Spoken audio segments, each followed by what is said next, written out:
I never told my son about my monthly $40,000 salary. He always saw me living simply. He invited me to dinner with his wife's parents. I wanted to see how they treat a poor person by pretending to be a poor, ruined and naive mother. But as soon as I walked through the door, something very strange happened. That Tuesday afternoon when he called, his voice carried a nervousness I hadn't heard since he was a teenager caught sneaking out. "Mom, I need to ask you a favor," he said, and I could hear him swallowing hard through the phone. "Kalisaw's parents are visiting from abroad. It's their first time here. They want to meet you. We're having dinner on Saturday at Le Bernardin." I knew that restaurant well, though Torres had no idea. I'd signed million-dollar contracts there, entertained international clients in their private dining rooms. But to my son, I was just his mother who worked in an office, who drove a 10-year-old Honda, who shopped at Target and clipped coupons. The woman who raised him alone after his father disappeared when I was 7 months pregnant, leaving nothing but a note and empty promises. "Do they know anything about me?" I asked, keeping my voice neutral while I reviewed a quarterly report on my other screen. My corner office overlooked Manhattan, 43 floors up, but Torres had never been here. He thought I worked in some cramped cubicle doing data entry. There was a pause that told me everything. "I told them you work in an office," he said finally. "That you live alone, that you're simple. That you don't have much." Simple. That word hung in the air between us like a confession. My son, my brilliant, successful son who I'd put through Columbia without him knowing I paid cash, was ashamed of me. Not openly, not cruelly, but in that subtle way that children of simple parents learn to be. The kind where they love you but wish you were different when important people are watching. "I see," I said, closing the report. My assistant knocked and I waved her away. "And you'd like me to make a good impression?" "Mom, please don't take it the wrong way. Kalisaw's parents are. They're sophisticated people. Her father owns several businesses. Her mother is from old money. They're used to a certain lifestyle. I just don't want them to think that you married beneath your station." I finished for him. "Mom, that's not." "It's fine, Torres. I'll be there. Saturday at 7. 8, he corrected quickly. "And Mom? Maybe wear something nice? I can send you money for a new dress if you need." "I'll manage," I said, and there was something in my tone that made him stop. We said goodbye with the usual, "I love yous," but something had shifted. As I hung up, I looked around my office. The original Basquiat on the wall. The photographs with CEOs and senators. The awards I never brought home. The Bloomberg terminal showing my portfolio worth more than most people see in 10 lifetimes. I made a decision right then, sitting in my leather chair that costs more than most people's cars.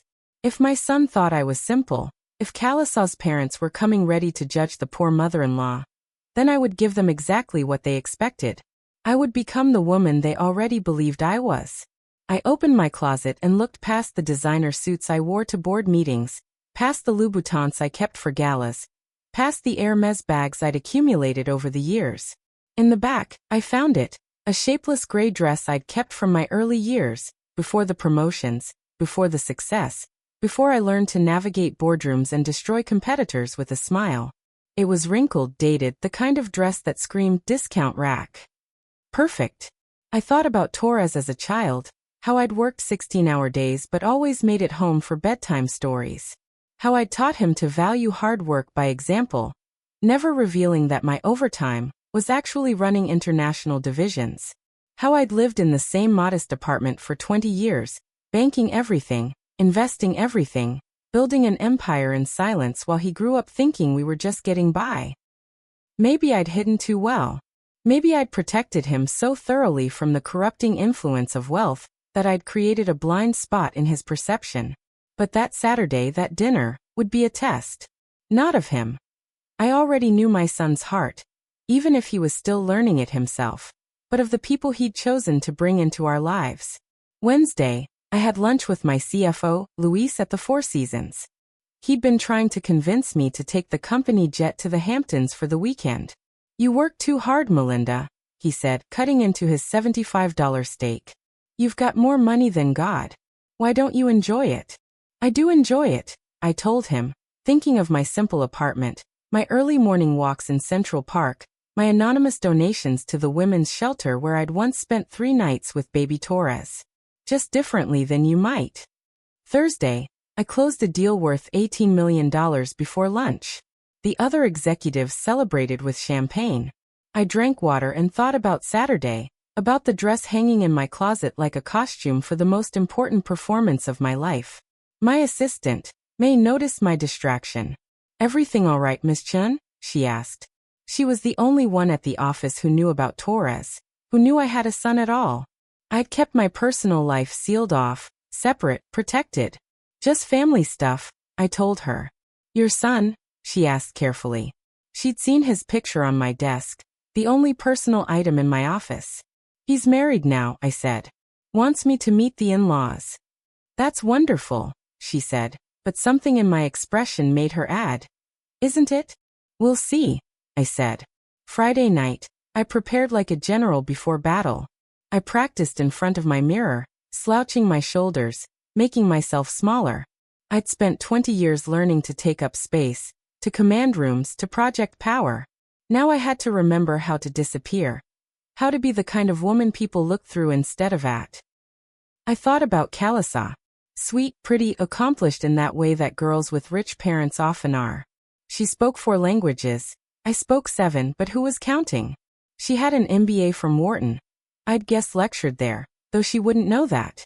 She worked in marketing at a fashion company her father had connections with. She wore designer everything and carried herself like someone who'd never wondered if there'd be food tomorrow. I didn't dislike her, but I'd noticed things. The way she'd looked at my apartment the first time Torres brought her over. The quick scan of my clothes, my furniture, the mental calculations happening behind her smile. The way she'd said how charming about my mismatched dining chairs. The same tone people use when they say bless your heart. And her parents. I'd had them investigated. A habit from corporate life.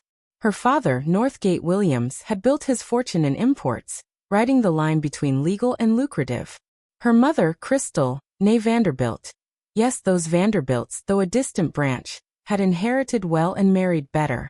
They lived in Singapore now, tax purposes, though they kept homes in London and Miami. The kind of people who measured worth in dollars and connections. The kind who would look at their son-in-law's mother and see a liability. Saturday morning, I woke at 5 as always. I made my coffee in my simple kitchen with the outdated appliances I'd never bothered to replace. I sat by my window and watched the city wake up. The street vendors opening their stalls, the joggers heading to the park, the ordinary people living their ordinary lives. I thought about my own parents, dead now 15 years. My father, a janitor who'd cleaned office buildings at night, so I could go to school during the day. My mother, a seamstress who'd gone blind from years of detailed work under bad light. They'd never had money, but they'd had dignity. They'd taught me that respect was earned, not bought. That kindness cost nothing, but meant everything. They would have been proud of what I'd built. But they would have been prouder that I'd stayed humble, that I'd raised Torres to work hard, to be kind, to judge people by their character, not their bank accounts.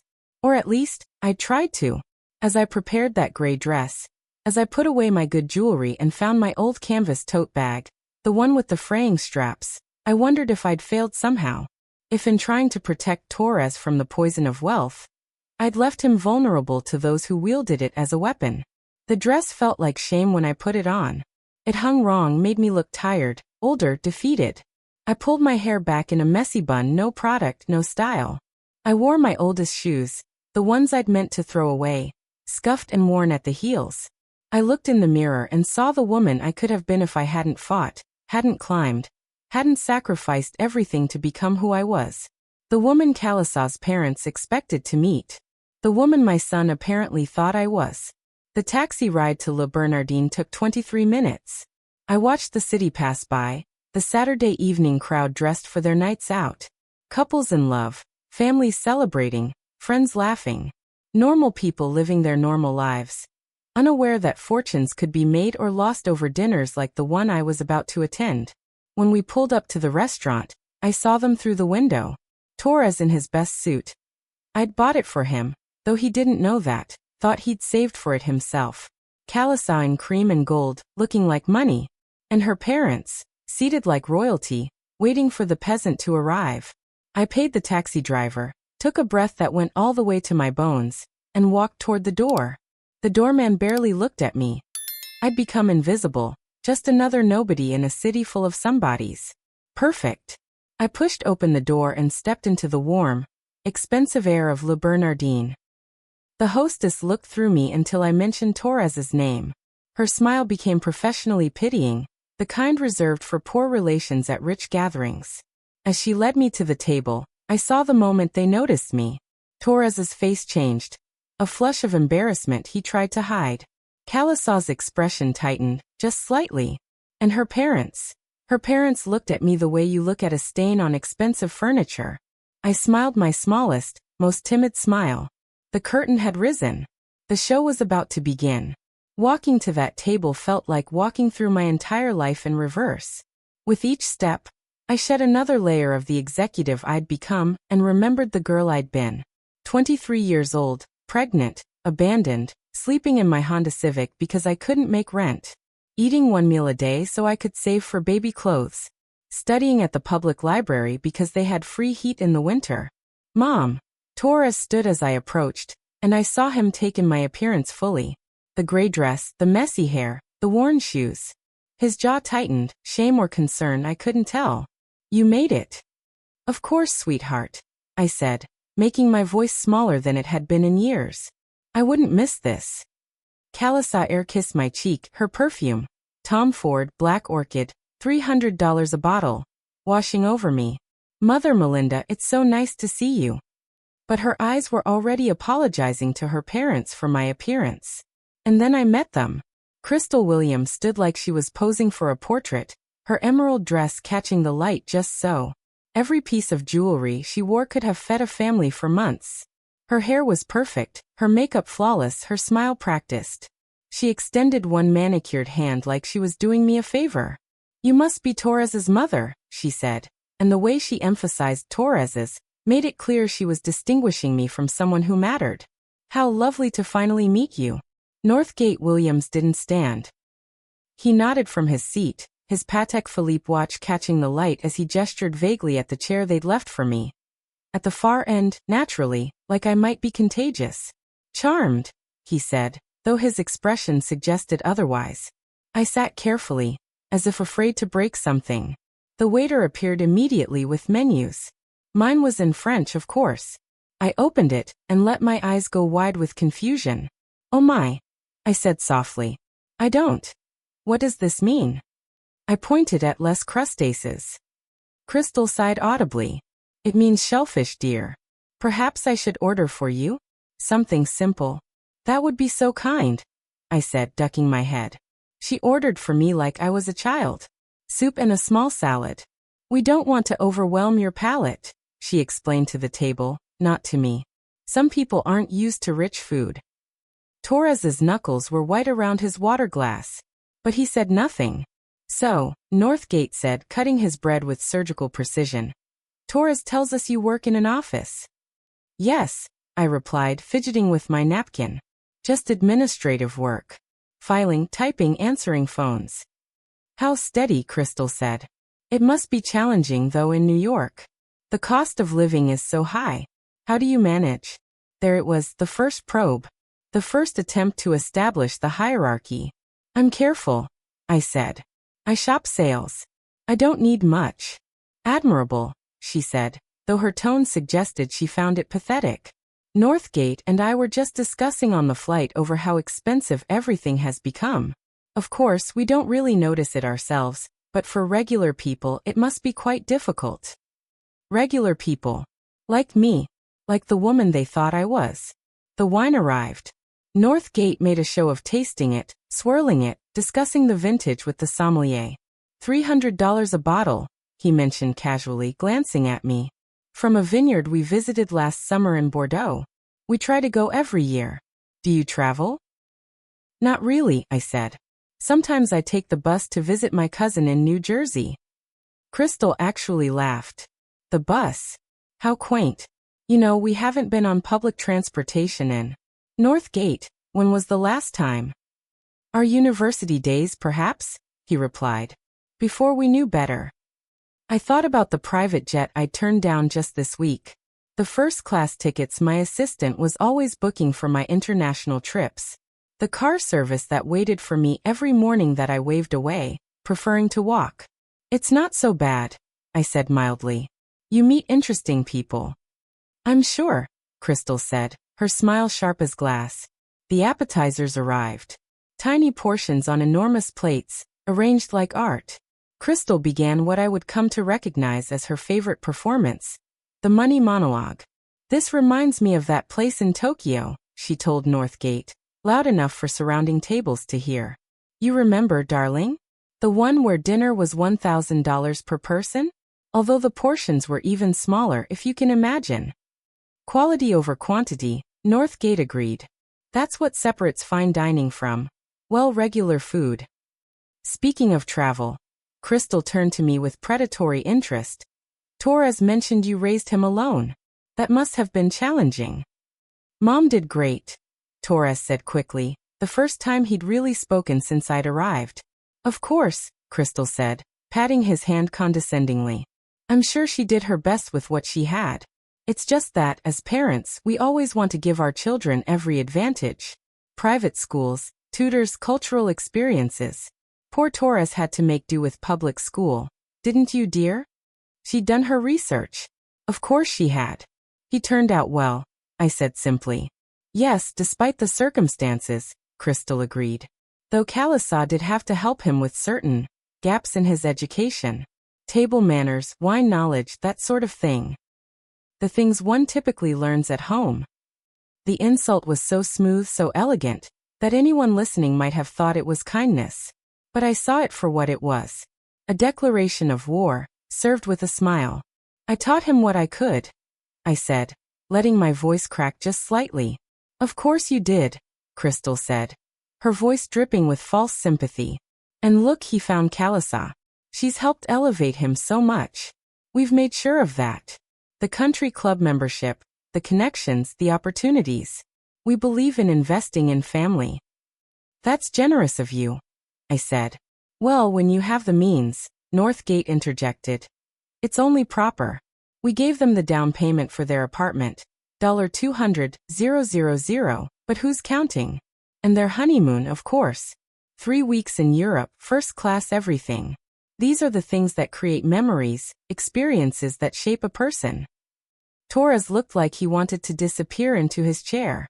Kalisa was studying her plate intently. We would have invited you, Crystal said to me. To the wedding planning, I mean. But Torres mentioned you were working. You couldn't afford to take time off. No, I admitted. I needed the hours. How difficult, she said. You know, I've never had to work. Neither did my mother or my grandmother. We've been fortunate that way. But I admire women who struggle.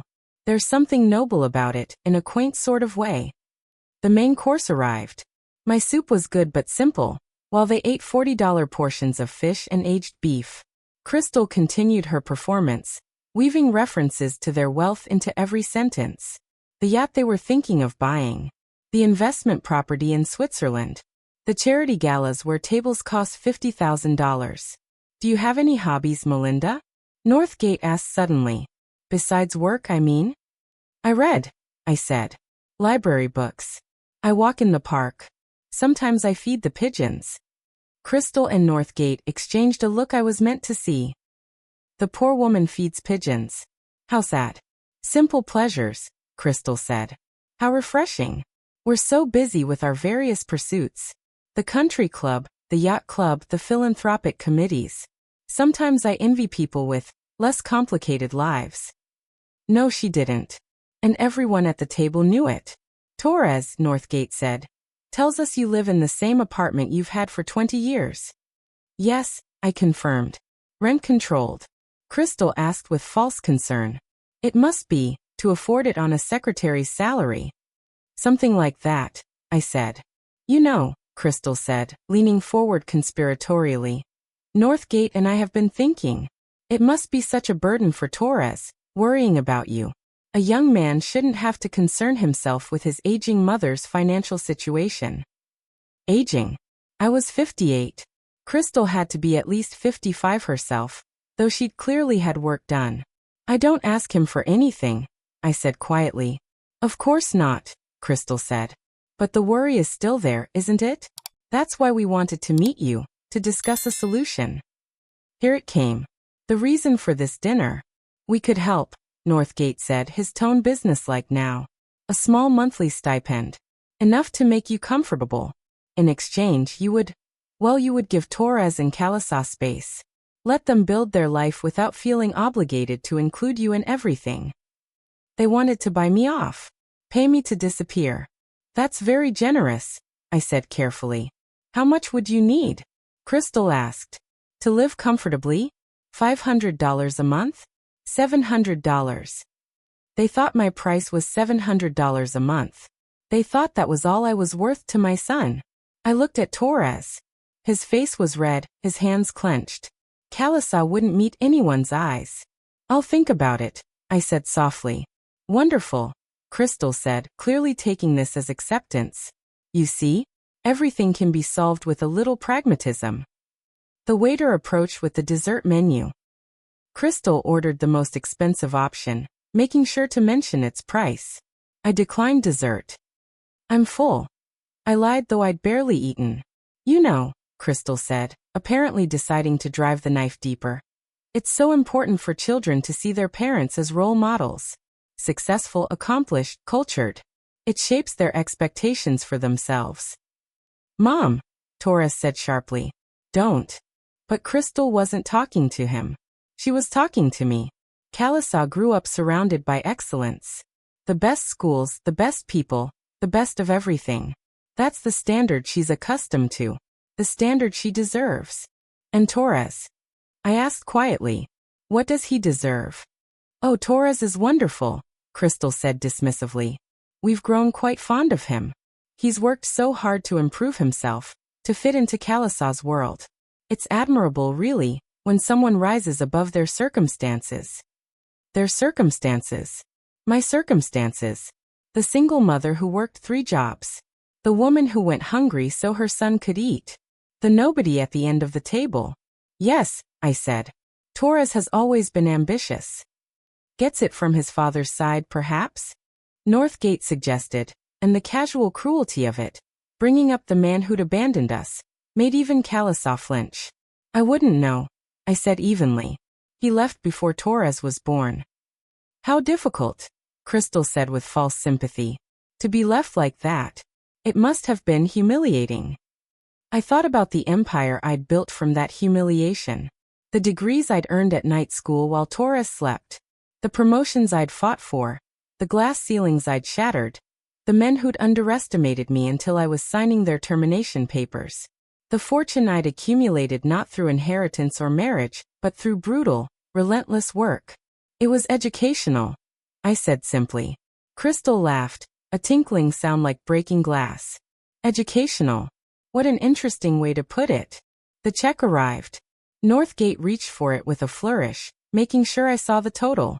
$1,800 for 5 people. More than they thought I made in 2 weeks. Our treat, of course, he said magnanimously. I insist. Thank you, I said, and the humility in my voice was real, though not for the reasons they assumed. The valet brought their rental car around first, a white Mercedes, naturally. Crystal and Northgate said their goodbyes with the kind of dismissive air kisses that wealthy people perfect, the ones that never quite make contact. They drove off to their suite at the St. Regis, $3,000 a night, as Crystal had mentioned 3 times during dinner. Torres waited with me on the sidewalk while Kalasas called an Uber. My son looked exhausted, defeated, older than his 35 years. The silence between us was heavy with everything we weren't saying. Mom, he started, then stopped. Started again. I'm sorry about. Don't, I said gently. Not here. Kalasas' phone pinged. Car's here, she said, not meeting my eyes. She'd been quiet since her parents' offer, probably calculating exactly how much her family's generosity had cost in dignity dollars. I watched them climb into the Uber, Torres looking back once with an expression I couldn't quite read. Then I walked 3 blocks before hailing my own taxi, needing the night air to clear my head. The driver was an older Haitian man with kind eyes. He looked at me in the rearview mirror as I climbed in. "Rough night?" he asked. "Educational," I said, repeating my earlier word. He chuckled. "Those are sometimes the same thing." Back in my apartment, I sat in my kitchen with a cup of tea, still wearing that horrible gray dress. I pulled out my phone and scrolled through my emails. 17 from work, even on a Saturday. A contract approval needed. A crisis in the Singapore office. A congratulations from the CEO on the quarter's numbers. I ignored them all and opened my laptop instead. Pulled up my bank accounts, all of them. The checking account Torres knew about, with its modest balance. And the others. The investment accounts. The offshore holdings. The trust funds I'd set up for future grandchildren Torres didn't know existed yet. $43 million. That's what I was worth on paper. Not including the property investments, the art collection stored in a climate-controlled facility, the stake in 3 startups that were about to go public. I'd started with nothing. Less than nothing, with debt, with shame, with a baby I couldn't afford and a future that looked like a dead end.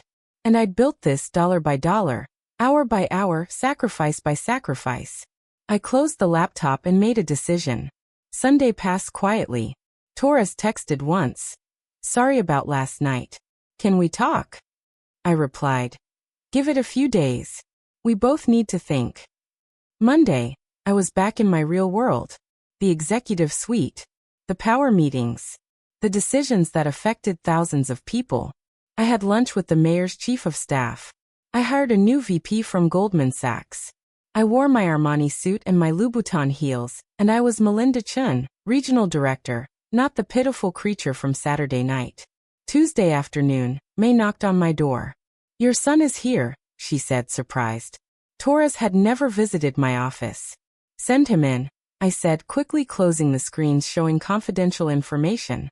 Torres entered and stopped dead.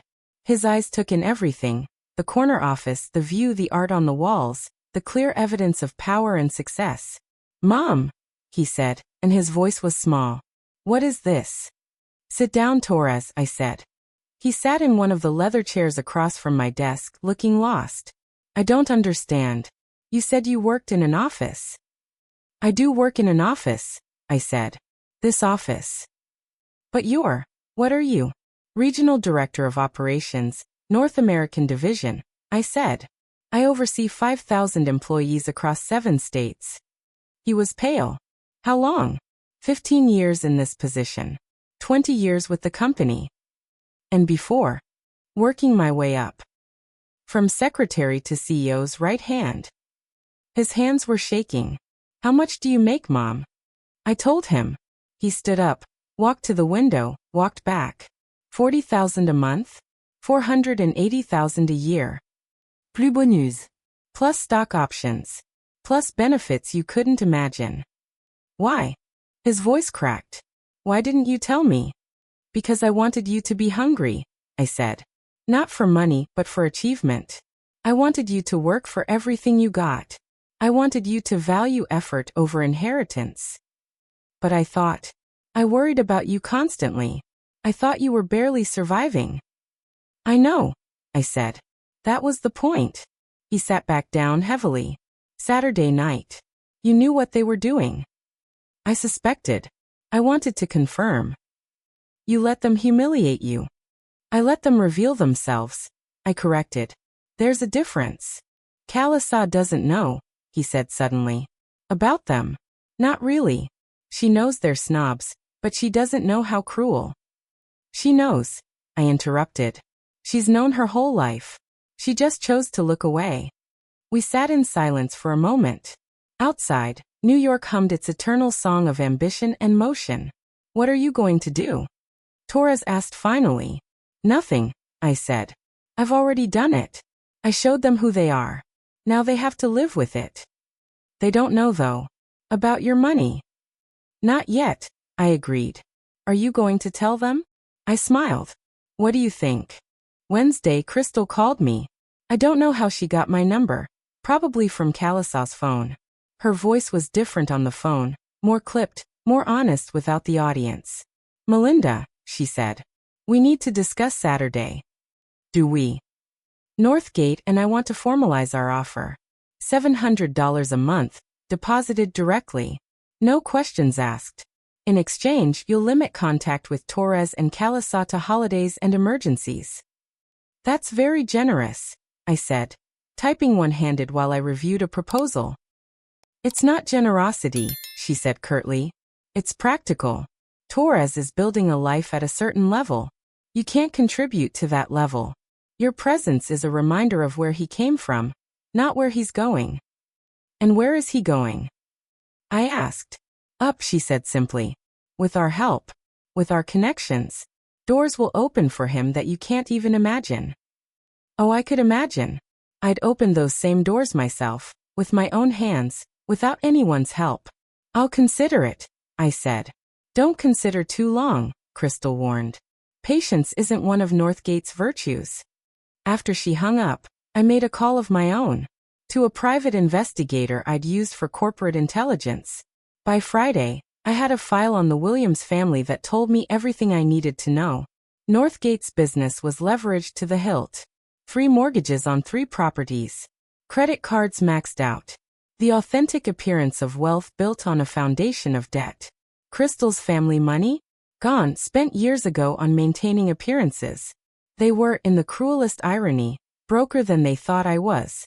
Saturday came again. This time, Crystal had chosen the venue. Another absurdly expensive restaurant, this one in Midtown. She'd summoned me like I was the help, expecting me to come crawling for their money. I dressed differently this time. Not shabby but simple. A black dress that could have cost $50 or $500. Impossible to tell. No jewelry. Hair in a neat bun. I looked like what I was. A professional woman with nothing to prove. They were already there when I arrived, at a table for 3. No Torres, no Calisa. We thought it best to discuss this privately, Northgate said by way of greeting. I sat down, ordered water, waited. Crystal pulled out an envelope. We've drawn up an agreement, she said. Simple terms. Monthly payment in exchange for distance. I opened the envelope. Read the contract that would have me formally relinquish any claim to involvement in my son's life for $700 a month. You had a lawyer draw this up? I asked. We like things official, Northgate said. I set the contract aside. Before I sign anything, I have some questions. Of course, Crystal said, already tasting victory. The down payment you gave Torres and Calasa. Where did it come from? Crystal blinked. What do you mean? I mean, which account? Which property did you leverage? Which credit line did you tap? The color drained from both their faces. How dare you, Northgate started. Public records, I said simply. Liens are public. Mortgages are public. Bankruptcy filings are public. We haven't filed for bankruptcy, Crystal said quickly. Yet I agreed. But you will. Within 6 months, according to my analysis. Unless something changes dramatically. I pulled out my phone, showed them a screenshot. Their own financial house of cards, laid bare in numbers. You investigated us? Northgate's voice was strangled. The same way you investigated me, I said. The difference is I did it better.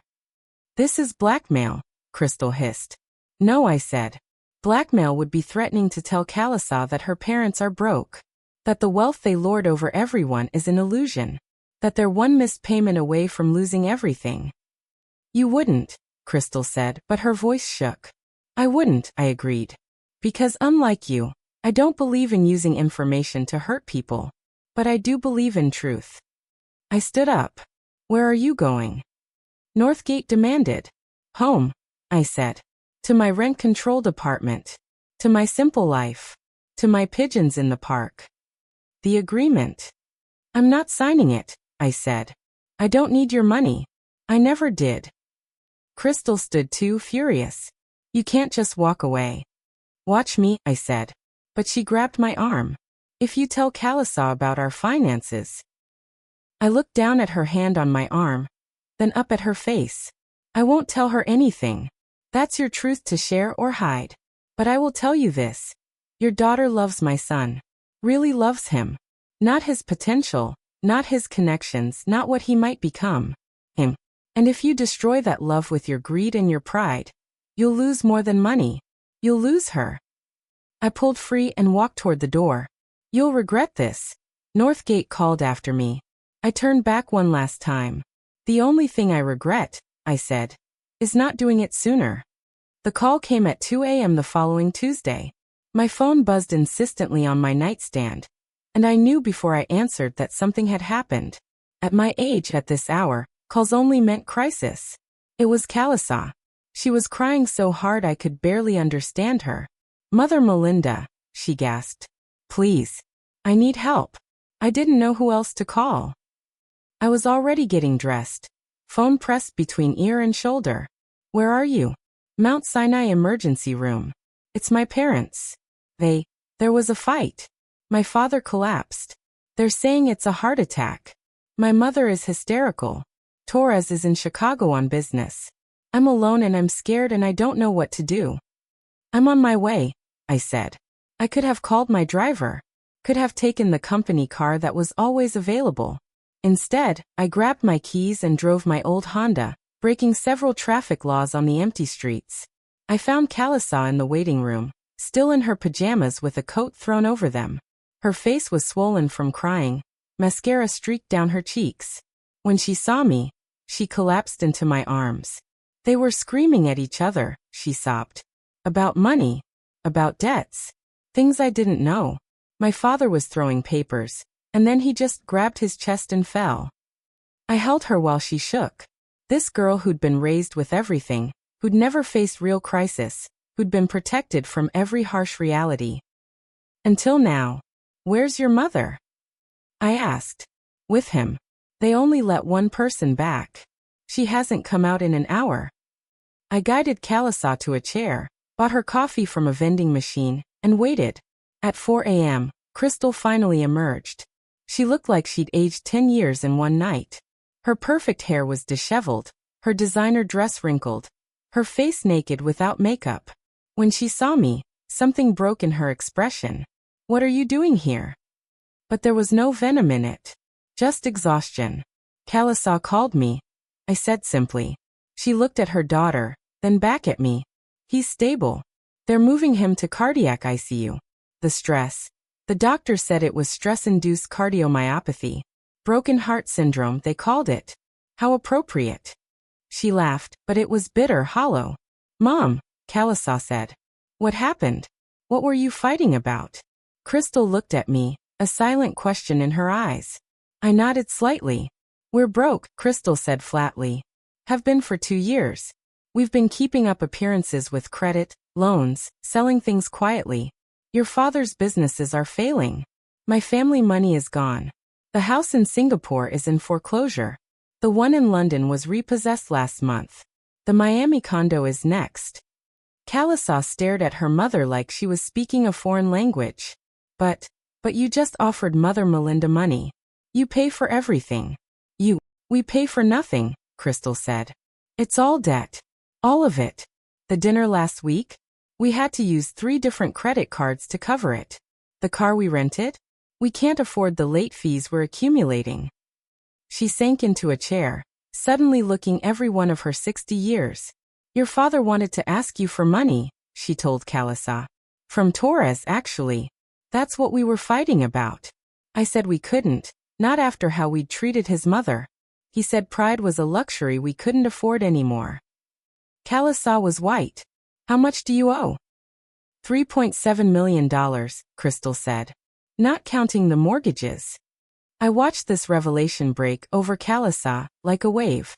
Everything she'd believed about her parents, her life, her identity, washing away in an instant. Why didn't you tell me? She whispered. Because we were ashamed, Crystal said. Because we'd spent so many years telling everyone how successful we were.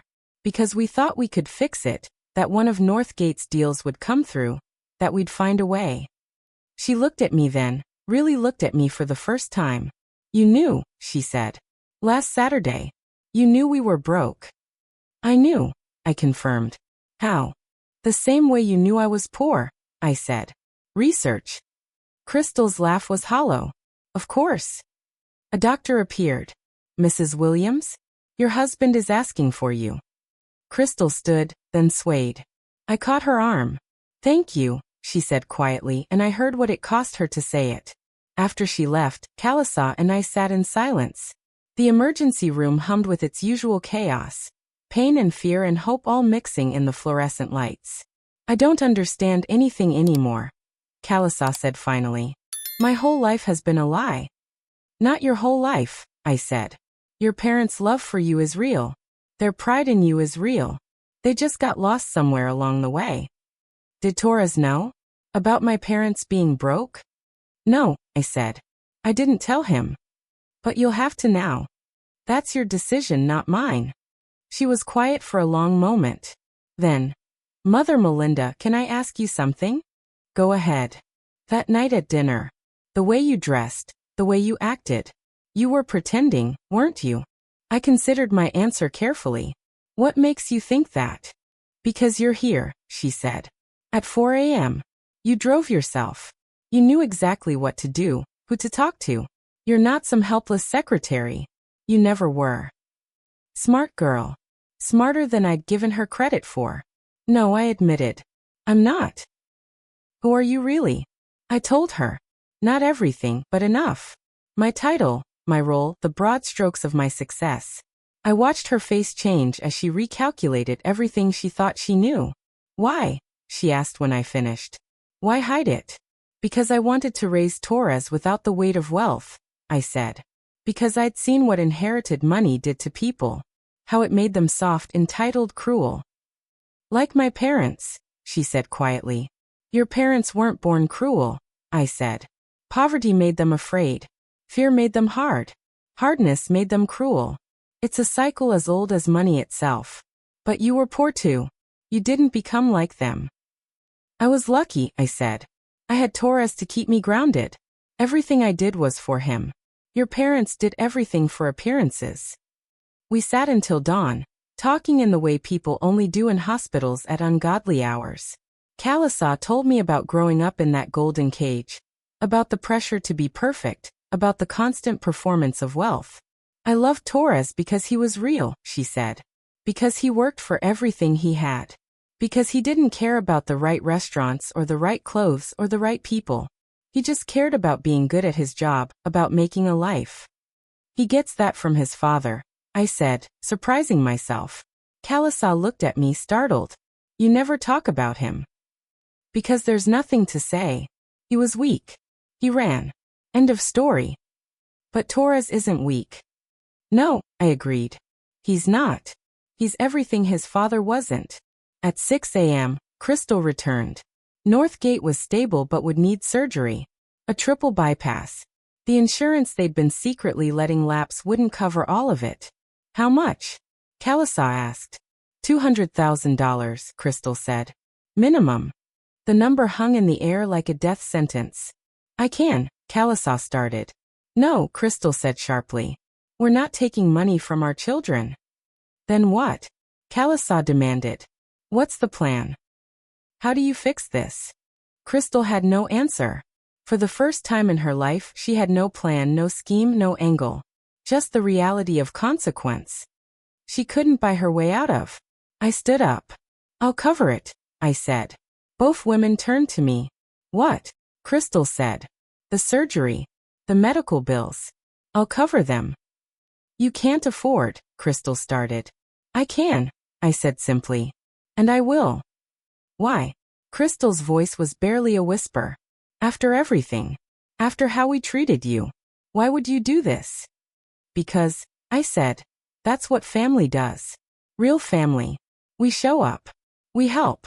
We don't keep score. Crystal started crying then.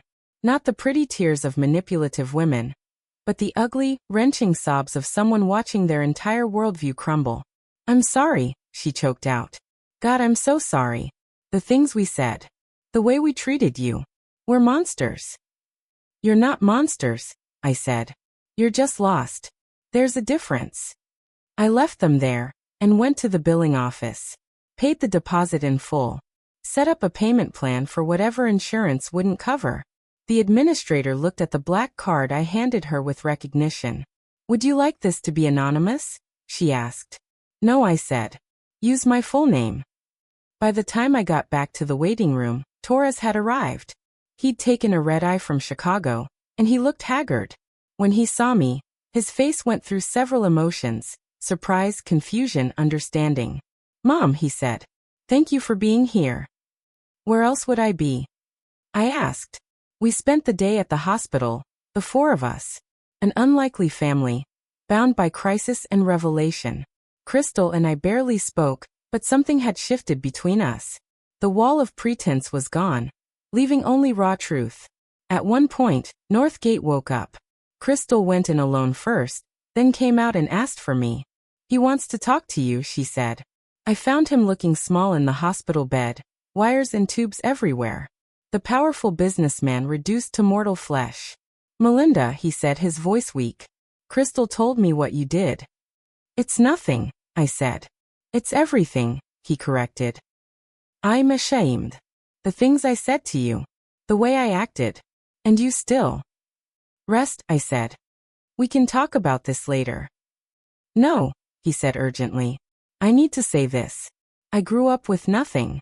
Worked my whole life to have everything. And somewhere along the way, I forgot that the everything that matters can't be bought. He reached out a weak hand. I took it. Thank you, he said. For the money, yes. But more for the lesson. For showing me who I really was. For giving me a chance to be better. Everyone deserves that chance, I said. Not everyone takes it, he replied. The surgery was scheduled for Thursday. In the 3 days between, something strange happened. We became a family. Not the perfect, posed family of Crystal's imagination, but something real and messy and honest. Crystal and Northgate moved out of the St. Regis. They could no longer afford it, and into a modest hotel in Queens. I offered my apartment, but Crystal's pride, though wounded, wasn't completely dead. Calissa and Torres took time off work. We rotated hospital shifts like soldiers, making sure Northgate was never alone. It was during one of these shifts, late Tuesday night, that Crystal and I found ourselves alone in the cafeteria. She was picking at a salad she'd bought with carefully counted bills. Can I ask you something? She said suddenly. Go ahead. How did you do it? Go from nothing to whatever you are now. Work, I said simply. 16-hour days for 20 years. Night school while Torres slept. Every promotion fought for, every raise negotiated, every opportunity seized. But how did you not become? She gestured at herself. This? I had different fears, I said. You were afraid of being poor again. I was afraid Torres would become someone who looked down on people like we used to be. Crystal pushed her salad around. We did that, didn't we? Became the very people who would have sneered at us when we were young. Fear makes us cruel, I said. But it doesn't have to keep us that way. She looked at me then with something approaching real vulnerability. I don't know how to be anything else. For 40 years I've performed wealth. Without it, who am I? That's for you to figure out, I said. But I can tell you who you're not. You're not your bank account. You're not your jewelry.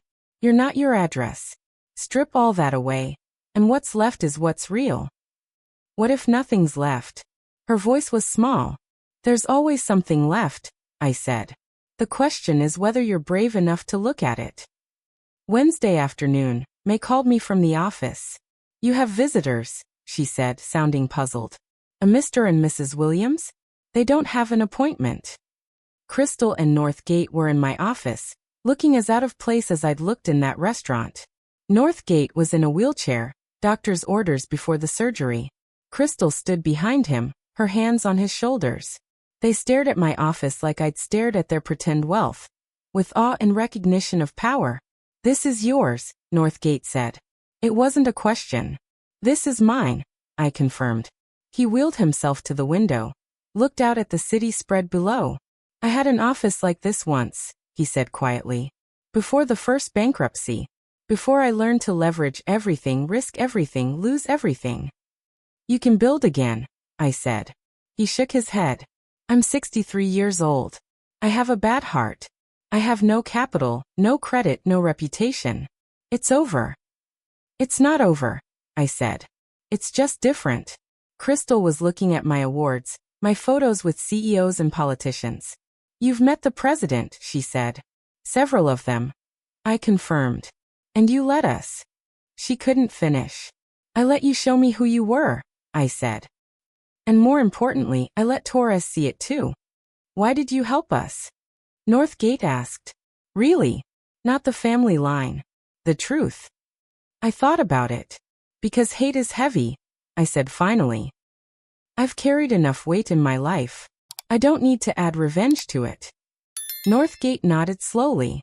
We're declaring bankruptcy after the surgery. Chapter 7. Complete liquidation. I know, I said. We'll have nothing. You'll have each other. You'll have Kalisa. You'll have your life. Is that enough? Crystal asked, and she genuinely seemed to want to know. That's everything, I said. They left soon after, but not before Crystal did something unexpected. She hugged me. Not an air kiss, not a performance, but a real embrace. Thank you, she whispered, for seeing something in us worth saving. Thursday. Surgery day. We all gathered in a different waiting room, this one for cardiac families. Torres held Kalisa's hand. Crystal clutched a coffee she wasn't drinking. I worked on my laptop. Even Crisis didn't stop quarterly reports. The surgery took 6 hours. 6 hours of Crystal pacing. 6 hours of Kalisa crying quietly. 6 hours of Torres being strong for everyone. Finally, the surgeon appeared. It went well, he said. Better than expected. He's a fighter. We all exhaled together. Can we see him? Crystal asked. Once he's out of recovery. A few hours. After the surgeon left, Crystal collapsed into a chair. I thought I was going to lose him, she said. Really lose him. And all I could think was how I'd wasted so much time caring about the wrong things. It's not too late, Kalisa said. You can change. Can we? Crystal asked. At our age. After everything. My mom did. Torres said suddenly. We all looked at him. She changed. From a scared single mother to. He gestured at me. Whatever she is now. If she could do that, you can become whoever you want to be. It was the first time he'd really defended them since this all started. And I saw Crystal's eyes fill with tears. Your mother, she said to Torres, is extraordinary. We're just ordinary people who pretended to be special. Ordinary people can do extraordinary things, I said. That's the only truth worth knowing. That evening, Northgate woke up. Groggy, confused, but alive. Crystal held his hand while he oriented himself. Did I miss anything? He asked weakly. Everything, Crystal said. And nothing. You're here. That's all that matters. He looked around the room at all of us gathered there. His eyes stopped on me. The angel of death or mercy? He asked. Neither, I said. Just family. He smiled then, the first genuine smile I'd seen from him. Family, he repeated. I'd forgotten what that really meant. Over the next days, as Northgate recovered, truths kept spilling out. Crystal admitted she hadn't spoken to her own family in years. They were ordinary people, teachers and nurses, and she'd been ashamed of them. Northgate confessed his businesses had been built on borrowed money and false promises. That he'd been running from creditors for 3 years. We created a prison of lies, he said from his hospital bed. And we locked ourselves in it. But the biggest revelation came from Kalisa. I knew, she said one evening when it was just her, Torres, and me. Not everything, but I knew something was wrong. The credit cards that got declined. The bills marked urgent. The hush phone calls. I knew and I ignored it because I didn't want it to be true. Why didn't you say anything? Torres asked. Because I was afraid, she admitted. Afraid that if I acknowledged it, I'd have to give up the life I knew. The identity I'd built. I was a coward just like them. You're not a coward, Torres said. You're here. You're facing it. Only because I had no choice, she said. But Mother Melinda did have a choice. She could have destroyed my parents that night at dinner. Could have exposed them. Humiliated them the way they tried to humiliate her. But she didn't. She looked at me. Why didn't you? Because destruction is easy, I said. Building is hard. Anyone can tear down. It takes strength to leave something standing, even if it's broken, so it has a chance to be repaired. 2 weeks after the surgery, Northgate was released from the hospital. The same day, they filed for bankruptcy. The news hit their social circle like a bomb. Crystal's phone rang nonstop for hours. Friends calling to gossip, to gloat, to distance themselves from the failure. She turned it off eventually and sat in my kitchen. They were staying with me now, pride be damned, staring at nothing. 37 friends, she said. I counted. 37 people we've known for years. Not one offered help. Several actually asked for money we owed them. Now you know, I said, pouring her tea. Know what? The difference between friends and transactions. You had transactions. When the money ran out, so did they. Northgate, still weak but mobile, shuffled in. The bankruptcy lawyer called. We need to list all assets, including gifts we've given in the last year. The money we gave Torres and Calasa, Crystal said, understanding.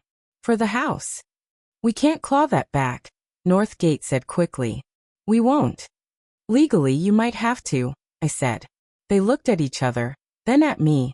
Then we'll figure something else out, Crystal said. We've taken enough from our children. It was a small moment, but significant. The first time they'd chosen their daughter's well-being over their own financial situation. That evening, we had dinner together, all 5 of us. I cooked simple food, nothing fancy. Pasta with marinara. Salad. Bread. We sat around my small dining table with its mismatched chairs and ate like a real family. This is nice, Northgate said suddenly. Just normal. We haven't been normal in 20 years, Crystal said. Maybe it's time to try, he replied. After dinner, Torres pulled me aside. Mom, I need to tell you something. We went to my bedroom, away from the others. Calisa's pregnant, he said. I sat down on my bed. How far? 8 weeks. We just found out. With everything happening with her parents. Have you told them? Not yet. Calisa's scared. She doesn't want them to think they need to help financially. She doesn't want to add to their burden. A grandchild is never a burden, I said. Tell that to people who just lost everything. They didn't lose everything, I corrected. They lost money. There's a difference. Torres sat beside me. Mom, there's something else. Calisa wants to quit her job. It's all appearances, no substance. She wants to do something real, something that matters. But without her salary. You'll figure it out, I said. On my income alone? I raised you on less than what you make now, I reminded him. It's possible. But you're extraordinary. I'm a woman who had no choice but to figure it out, I said. Necessity made me extraordinary. Maybe it'll do the same for you. He was quiet for a moment. Will you help? Financially? No, I said and saw him flinch. But I'll help in every other way. Advice, babysitting, emotional support. The money you need to earn yourselves. Even though you have millions? Especially because I have millions, I said. Money is the easy answer. But it's rarely the right answer. That night, Calisa told her parents about the pregnancy. Crystal cried. Not sad tears, but something like joy mixed with grief for all the moments she'd miss if they'd continued on their old path. A baby, Northgate said wonderingly. A fresh start. We can't help, Crystal said quickly. You know that, right? We have nothing to give. We don't want your money, Calisa said. We want you. Present involved real. That's all. That we can do, Crystal said. That we can definitely do. Over the next month everything changed. Northgate got a job, nothing fancy, consulting for a small firm that needed his expertise, but couldn't afford his old rates. Crystal started volunteering at a literacy center, teaching adults to read. I forgot, she told me one day, what it felt like to be useful. Really useful, not just decorative. They moved into a small apartment in Brooklyn. 2 bedrooms, basic, clean. The first time I visited, Crystal gave me a tour like it was a palace. Look, she said, showing me the tiny kitchen. I'm learning to cook. Real cooking, not just ordering in. How's that going? I asked. Terribly, she laughed. I burned water yesterday. But Northgate ate it anyway and said it was delicious. That's love, I said. That's marriage, she corrected. The real kind. Not the performance we'd been doing. Kalisa did quit her job. She started freelancing, using her languages to translate documents. The pay was less, but she was happier. I feel like I'm contributing something real, she told me. Not just pushing luxury brands to people who don't need them. Torres struggled more. He'd internalized so much of his in-laws' values without realizing it. The appearance of success mattered to him more than he'd admitted. What if people find out? He asked me one evening. About Kalisa's parents? What if it affects my career? Then you'll learn who matters and who doesn't, I said. It's not that simple. It's exactly that simple, I said. You're making it complicated because complicated feels safer than honest. The truth came out anyway, of course. These things always do. One of Crystal's former friends made sure everyone knew about the bankruptcy, the fall from grace. Torres's colleagues found out. There were whispers, looks, subtle exclusions from certain gatherings. And something interesting happened. Torres stopped caring. You know what? He said to me after a particularly obvious snub at a work function. Let them talk. My in-laws are facing their truth. That takes more courage than anyone in that room has. Now you're learning, I said. Christmas approached, the first since everything changed. In previous years, Crystal and Northgate had spent thousands on gifts, competed to give the most expensive presents. This year was different. Crystal made everyone scarves, lumpy, imperfect things she'd learned to knit at the community center. Northgate wrote letters to each of us, real letters about what we meant to him. Kalisa gave everyone photos she'd taken and framed herself. Torres built a crib for the baby from scratch. And me? I gave them what I'd always given.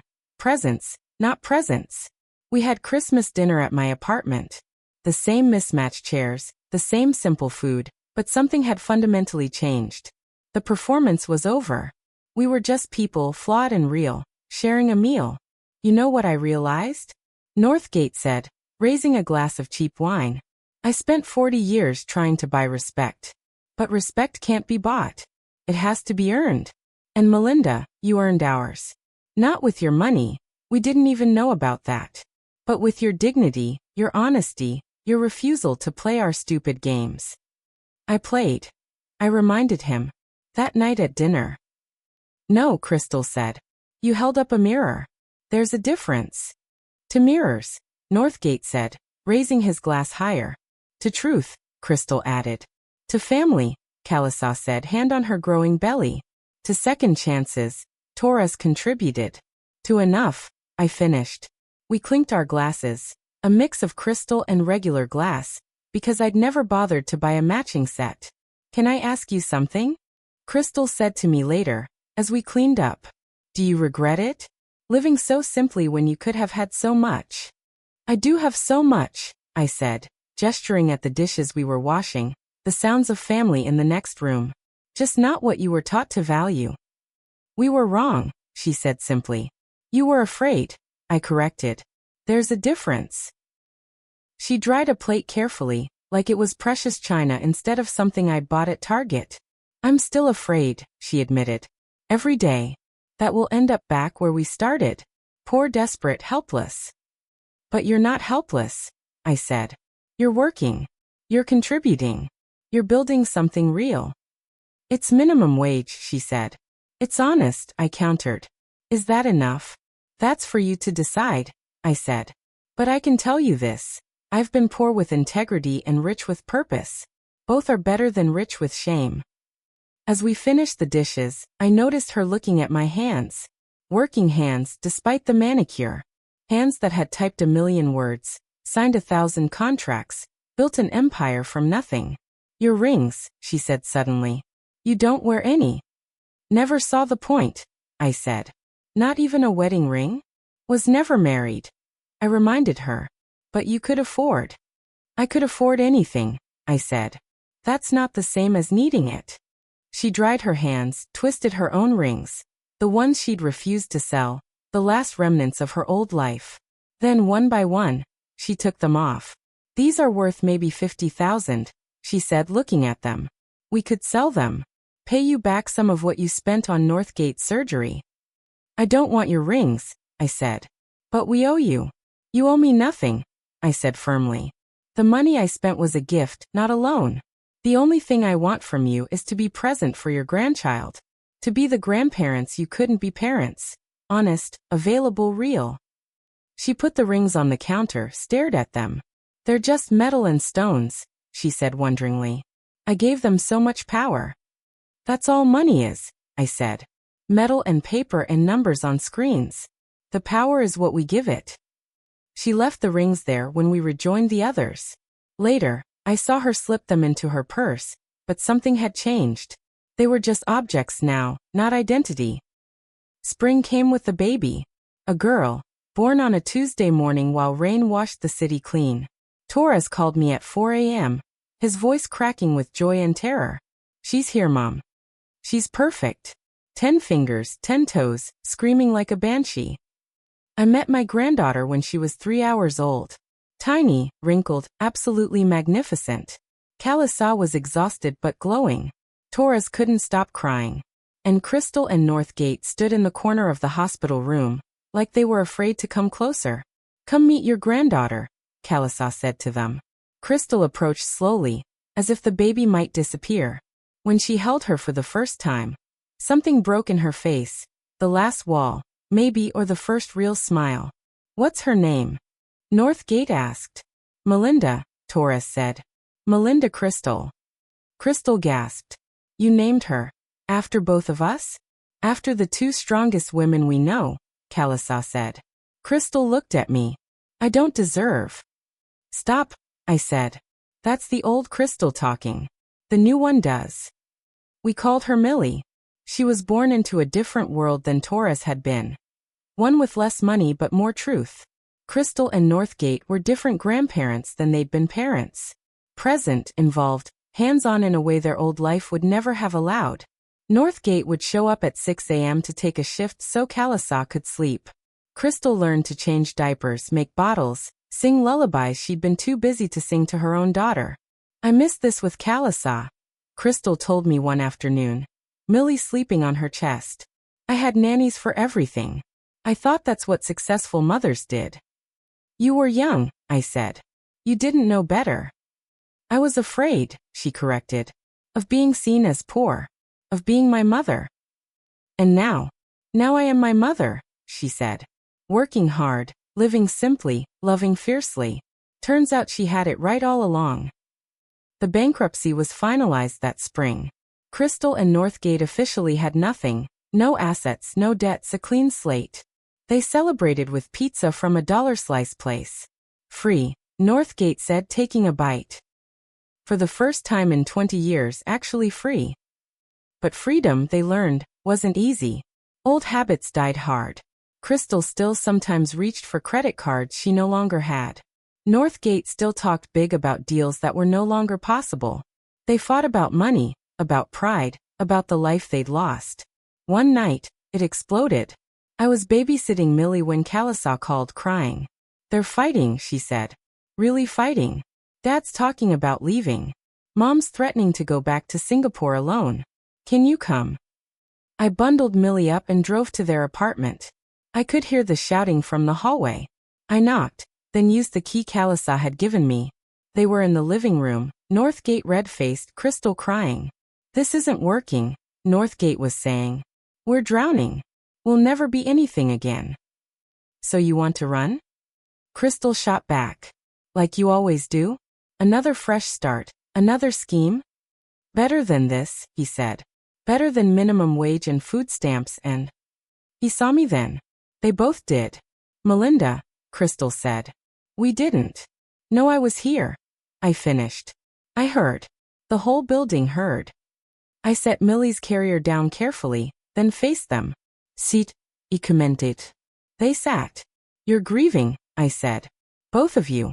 You're mourning the life you lost, the people you were. That's normal. But grief makes us cruel to the people closest to us. It's not grief, Northgate said. It's reality. We're nobody now. You were nobody before. I said harshly. You just had money. That's not the same as being somebody. Easy for you to say, he shot back. You have millions. I have millions because I did the work, I said. Real work. For decades. You had millions because you borrowed them. You built nothing. You created nothing. You just moved money around and called it success. That's not. It's exactly fair, I interrupted. And deep down you know it. That's why you're so angry. Not because you're poor, but because you're finally seeing who you really are without the costume of wealth. Crystal was sobbing now. We don't know how to be these people. Poor people. Ordinary people. Then learn, I said. The same way I learned to be rich. One day at a time, one decision at a time. But you had Torres, Crystal said. You had a reason. I pointed at Millie, sleeping peacefully despite the chaos. There's your reason. That baby doesn't care about your bank account. She cares about your presence. What if we fail her? Northgate asked, and his voice was small.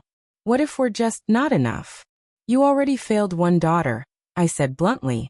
Kalasaw flinched, but I continued. You can't change that. But you can choose not to fail this one. You can choose to show up, broken, scared, and imperfect, but present. How? Crystal asked. By staying, I said. By not running. By admitting you don't have the answers. By asking for help. By doing the work. The work, Northgate repeated bitterly.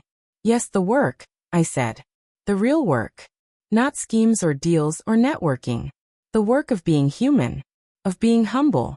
Of being honest. I picked up Millie's carrier. I'm taking her home. You two figure out if you want to be in her life as you are, or if you want to keep mourning who you were. But decide quickly. She won't wait for you to get your act together. I left them there. It was harsh, maybe cruel. But sometimes truth has to be. They showed up at my apartment at midnight.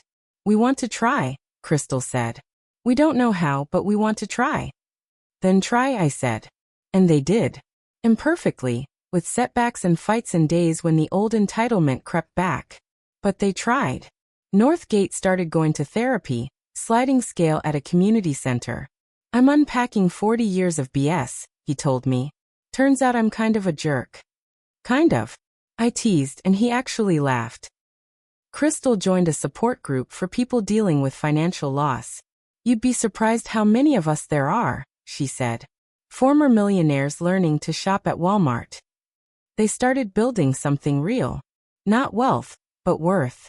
One evening, 6 months after Millie was born, we were all at Torres and Kalasaw's apartment. It was small, cramped with baby stuff, toys everywhere. Crystal was on the floor playing with Millie. Northgate was helping Torres assemble a high chair. I was in the kitchen with Kalasaw making dinner. Look at them, Kalasaw said, nodding toward her parents. They're happy. Actually happy. Are you surprised? I asked. Every day, she admitted. I keep waiting for them to revert. To become those people again. Those people are gone, I said. These are your parents now. Flawed, struggling, but real. Do you think they'll ever have money again? Does it matter? I asked. She thought about it. No. It doesn't. After dinner, Crystal pulled me aside. I need to tell you something, she said. Northgate got a job offer. A real one. 6 figures. But it's in Singapore. Are you going? That's what I need to tell you, she said. We're not. We talked about it, and we realized that's the old pattern. Run when things get hard. Start over somewhere else. But Millie is here. Our family is here. Our real life is here. That must have been hard to decide. The easiest decision we ever made, she said. Once we realized what we'd be giving up. And what's that? The chance to be the people we should have been all along. 1 year later, we gathered again at Le Bernardin. The same restaurant where it all began. But everything else was different. It was Millie's first birthday. Torres had saved for months to afford it. Not the private room, not the wine pairing, just a regular table for 6. He'd insisted on paying himself, no help from me. We looked different than we had 2 years ago. Crystal's hair was gray now. She'd stopped dyeing it. Northgate had lost weight from actual work instead of gym trainers. Kalisa glowed with a confidence that came from within, not from designer clothes. Torres sat straighter, the man who'd learned his own worth. And me? I was just Grandma Melinda, feeding mushed peas to a baby who didn't care about my portfolio. Remember the last time we were here? Crystal said, looking around. How could we forget? Northgate replied. We were such assholes, Crystal finished. We were complete assholes. The waiter approached, the same one from that night. He recognized us, I could tell, but said nothing about the changes. Would you like to see the wine list? He asked. Just water, Northgate said. We're celebrating, not performing. After we ordered, normal food, normal prices, Crystal raised her water glass. I want to make a toast, she said. To Melinda, the woman we tried to buy off for $700 a month. Crystal, I said, embarrassed.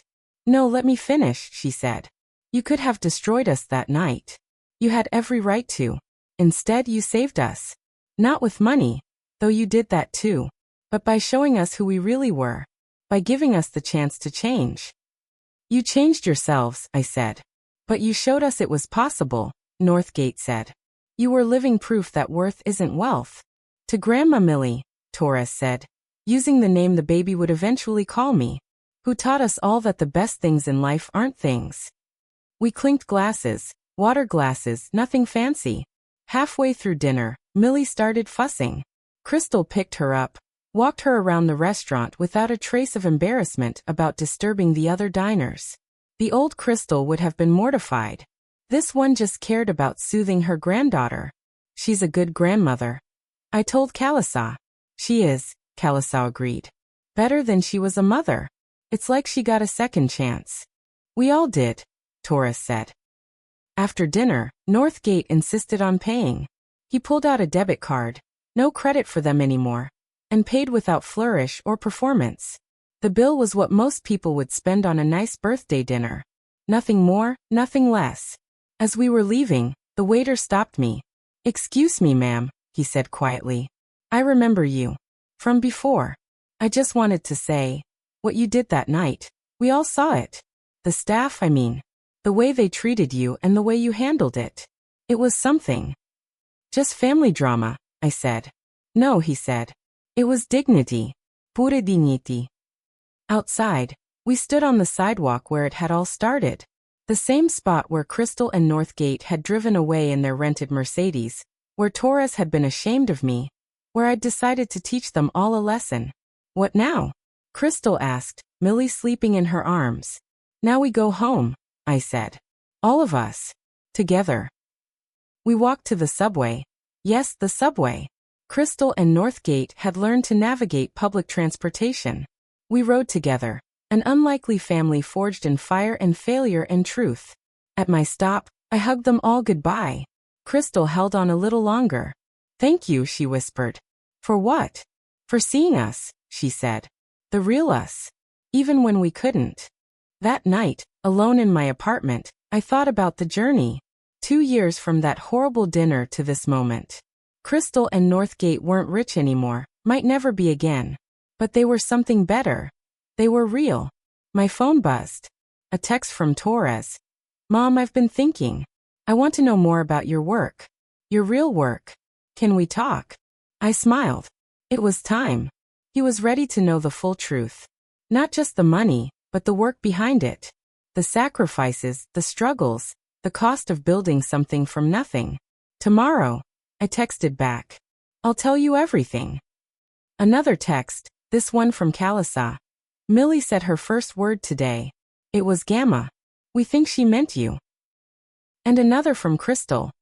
Northgate and I are taking a financial literacy class. We're learning to budget. Really budget.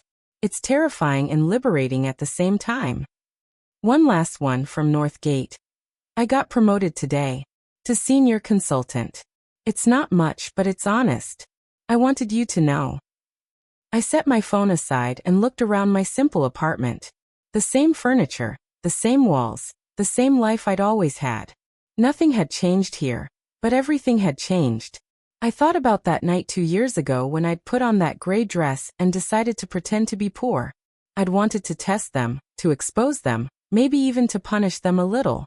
I'd never imagined it would lead to this, to transformation, to real family, to love. The truth was, we'd all been pretending. Crystal and Northgate had pretended to be rich. I'd pretended to be poor. Torres had pretended he wasn't ashamed. Kalisa had pretended not to notice. We'd all worn masks. But masks crack under pressure. And when they finally broke, what was underneath was raw and painful and real. And somehow, that reality, messy and imperfect as it was more valuable than all our pretenses combined. I walked to my window and looked out at the city. Millions of people, each with their own struggles, their own masks, their own truths waiting to be revealed. How many of them were pretending? How many were performing wealth or poverty or success or happiness? How many were afraid to show who they really were? All of them, probably. Just like we had been. But we'd been lucky. We'd been forced to drop our masks, to see and be seen. It had been brutal, humiliating, painful. But it had also been liberation. My computer dinged. An email from work. Another $1 million contract to review. Another decision that would affect thousands. Tomorrow, I'd go back to being Melinda Chun, regional director. I'd wear my suit and my heels and wield my power. But tonight, I was just Grandma Millie. Mother to Torres. Unlikely friend to Crystal and Northgate. Member of a strange, broken, beautiful family that had found its way to truth. I thought one more time about that $700 a month they'd offered to make me disappear. I laughed, alone in my kitchen. $700 a month to miss this? To miss watching them transform? To miss knowing my granddaughter? To miss becoming who we all really were? Not for all the money in the world. Because here's what I learned. Money is just a tool. It can build walls or bridges. It can create distance or connection. It can be a weapon or a gift. But it's never the point. The point is people. The point is truth. The point is the courage to be who you really are. Even when who you are isn't who you thought you should be. Crystal and Northgate had learned that lesson the hard way. So had I, decades ago. When I was young and scared and alone with a baby. Torres and Kalisa were learning it now, building their life on something more solid than appearances. And Millie? She'd grow up knowing it from the start. That worth isn't wealth. That dignity isn't designer. That the richest people in the world might be the ones taking the subway home, holding tight to what really matters. The city hummed outside my window. Somewhere, someone was making their first million. Somewhere else, someone was losing everything. And somewhere in Brooklyn, Crystal was probably burning dinner while Northgate applauded her effort, and Kalisa was translating documents while Torres built something with his hands, and Millie was sleeping peacefully, unaware that she'd been born into a family that had traveled from riches to rags to something far more valuable, truth. I closed my laptop. Tomorrow would bring more work, more decisions, more money moving through my hands like water. But tonight, I was exactly where I needed to be. Who I needed to be. Not the executive. Not the millionaire. Not the woman who'd pretended to be poor. Just Melinda. Finally, fully just Melinda. And that was enough. More than enough. It was everything. Epilogue. 5 years later. I retired on a Tuesday. No fanfare, no grand party. Just an email to the board and a box of my things. 40 years of corporate life reduced to a cardboard box and a pension I didn't need. Crystal was the first to call. Did you really do it? Really did. I confirmed. But what will you do? Live, I said. Finally, just live. They threw me a party anyway, not the board, but my real family. Torres and Kalisa's backyard, a barbecue, Millie running around with her new baby brother. Crystal's homemade potato salad, still terrible, but made with love. Northgate manning the grill with the focus he once reserved for $1 million deals. So, Northgate said, flipping burgers, what's the plan? Travel the world? Buy a yacht? Neither, I said. I'm going to teach. Teach? Crystal asked. Financial literacy, I said. At the same community center where you volunteer. For women starting over. Single mothers. People like I used to be. Full circle, Torres said. Everything is, I replied. Millie ran up, 5 years old now, all energy and questions. Grandma Millie, will you push me on the swing? Always, I said. As I pushed my granddaughter higher and higher, listening to her laugh, I thought about that night at Le Bernardin 7 years ago. The night I'd pretended to be poor and discovered that we were all pretending something. Higher, Grandma, higher. Millie squealed. How high? I asked. To the moon, she shouted. Then to the moon we go, I said, pushing harder and watching her soar. My granddaughter, who would never know the weight of pretense, who would grow up surrounded by truth and love and enough. I knew that every moment had been worth it.